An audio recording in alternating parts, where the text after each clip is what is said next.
Hi! During these short episodes, we will give you a brief explanation on sustainability and climate change. We do the research to be able to transform science into practice. So let's begin.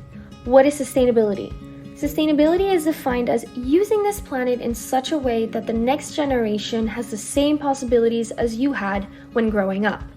This is a very beautiful yet rather vague definition. We will guide you throughout these episodes to find out how sustainability is transferred into numbers and can therefore be measured in some way.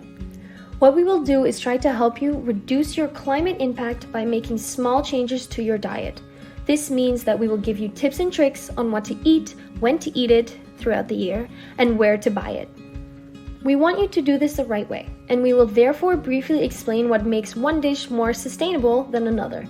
We will look at the sustainability of a product by analyzing its life cycle, which means looking at all of the stages from production to its disposal or reuse. Let's look at the example of making bread. The life cycle looks at the resources of a material, so in our example, this means that we look at how the wheat is grown. This takes into account the fertilizer, the land use, and the water it takes to grow it. When we look at animal-related products, such as cheese or meat, this stage also takes into account the production of the animal food, meaning the land and water used for the crops required to feed the animals.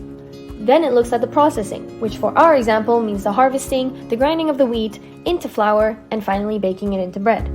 Then we have a look at the transport, so how far the bread must travel to get to the store. The retailing of the product is up next, which basically looks at the energy requirements of the store, like refrigerators and so on. Finally, we take a look at what the impact is of the use of the product, and eventually we look at how the product is disposed of. But how does this all translate into values? What do we actually measure? This is the hard part, because there are a lot of parameters you can take into account, and they all have a different meaning and importance, depending on what you look at. There is land use, water use, soil eutrophication, which basically means the pollution of systems with excess nutrients, and GHG emissions. These are only examples, and the official LCA, which means Life Cycle Assessment, looks at a total of 15 factors. We will focus on these 4 and use them to compare your dishes. We use the expertise we obtain throughout our studies as engineers to analyze research we find on scientific platforms. We are, however, no experts in the matter.